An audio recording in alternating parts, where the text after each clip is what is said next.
պաշտոնաթող նախագահներ, որևէ մեկը չեք կարող երբեք գալ իշխանության։ Հայաստանը ոտքի կանգնեցնելու ուժեղ խաղաղ արդար պետություն դառնալու դեղամիջոցն ու բանաձևը գտել է Արման Թաթոյանը։ Ըստ նրա դա հնարավոր է միայն այն դեպքում, երբ Նիկոլ Փաշինյանը զրկվի իշխանությունից։ Թաթոյանը գիտի նաև իշխանափոխության ճանապարհը։ Իմ խոսքը նաև ես ուզում եմ ուղղել նախկին նախագահներին, պաշտոնաթող նախագահներին, ասել, որ պարոնայք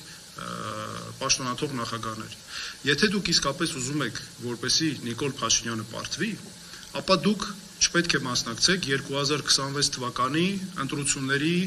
ընտրապայքարին։ Թաթոյանը վստահ է Հայաստանի Հանրապետության նախկին նախագահների պատճառով է Նիկոլ Փաշինյանը մինչև հիմա իշխանության։ Պնդում է Փաշինյանն ու իր իշխանությունը հենց նրանցից են սնվում։ Հայաստանի նախկին ՄԻՊ-ն այլընտրանք է առաջարկում նաև երկրում ստեղծված ատելության եւ վախի մթնոլորտին։ Մենք պետք է ունենանք ուժեղ պետություն, ուժեղ անվտանգություն, արդար երկիր։ Սա մեր գլխավոր բանաձևն է։ Խոսելով 2026 թվականի ընտրությանը միասնական ընդդիմադիր թեկնածուով հանդես գալու տարբերակի մասին, Թաթոյանը կրկնեց. նախկին նախագահները չպետք է իրենց դեմքով մասնակցեն գործընթացին։ Նիկոլ Փաշինյանը վամպիրի պես,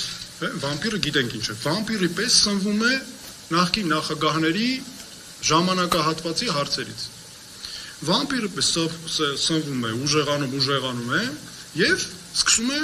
արդեն ռեպրեսիաներ, չգիտեմ, այն խախտումները, որոնք անում է նրա քաղաքականությունը առհասարակ։ Այս սցենարի հնարավոր վտանգների մասին խոսելիս էլ Գյումրիի օրինակը հիշեցրեց։ Միաժամանակ խոստացավ, իշխանության գալուց հետո մարդկանց բանտեր ուղարկելու օրակարգ չի ունենալու։ Պետք է երկրում զարգանան ինստիտուտներ, դատական համակարգ, ապա մարմիններ, ցանկացած ինստիտուտ, որը կախված չլինի որևէ մեկի կամայական հայեցողությունից։ Ինչպես որ մենք այսօր ունենք, անձնիշ, ես հասկանում եմ, դուք հարցը տալիս եք այսօրվա փորձը հաշվի առնելով, այսօրվա կառավարության ղեկավարի նման քայլերը։ Դա նրանից է, որ մենք ունենք անձնիշխանություն եւ կուսակցապետություն։ Թաթոյանը նաև արտաքին քաղաքական հարցերի անդրադարձավ, կարևորելով թե Միացյալ Նահանգների, թե Ռուսաստանի հետ նորմալ հարաբերությունները։ Ակնհայտ է, որ մենք Ռուսաստանի Դաշնության հետ առաջնային պետք է լուծենք նրանց հետ այս իշխանության օրոք ձևավորված խնդիրները, որ կան։ Բաց, նստենք, խոսենք։ Մենք Ռուսաստանի հետ պետք է ունենանք արդյունավետ հարաբերություններ, ֆունկցիոնալ հարաբերություններ։ Ռուսաստանի հետ որևէ պարտավորությունից մենք չենք հրաժարվելու, այն ինչ որ կա։ Բայց մի կարևոր բան, մենք միայն Ռուսաստանից կախվածությունը, ինչը տարիներ շարունակ եղել է, կործանարար է մեր պետության համար։ Բանախոսը նաև պաշտոնապես հայտարարեց, պատրաստ է ստորագրել այն խաղաղության պայմանագիրը, որը բանակցել է Նիկոլ Փաշինյանը, եթե իհարկե այն առաջինը ստորագրի Ադրբեջանի նախագահը։ Բայց եկեք հենց մի հատ հասկանանք, այդ խաղաղության պայմանագիրը մեզ ինչ է տալիս, պահպանվում է, թե չէ։ Խաղաղության այսպես կոչված խաղաղության։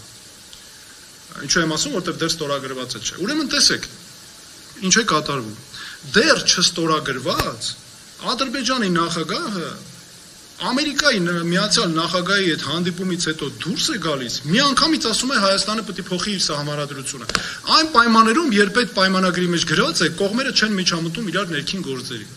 Որպես վերջաբան Թաթոյանը Նիկոլ Փաշինյանին բանավեճի հրավիրեց հունվարի 15-ին։ Հորդորեց միայնակ չլինելու համար իր հետ բերել Պետրոս Ղազարյանին եւ Բարարան, որովհետեւ ինքն անակնկալներ ունի Փաշինյանի համար։ Ասում է, պատրաստ է բանավիճել յուրաքանչյուր հարցի շուրջ։ Սեդամ Ակարյան, Գեղամ Ղազարյան, ABC Media։ Բաժանորդագրվեք YouTube-ի մեր ալիքին, հետևեք մեզ Facebook-ում, Instagram-ում, Telegram-ում, WhatsApp-ում եւ TikTok-ում կամ այցելեք պաշտոնական մեր կայքի 3w abcmedia.am։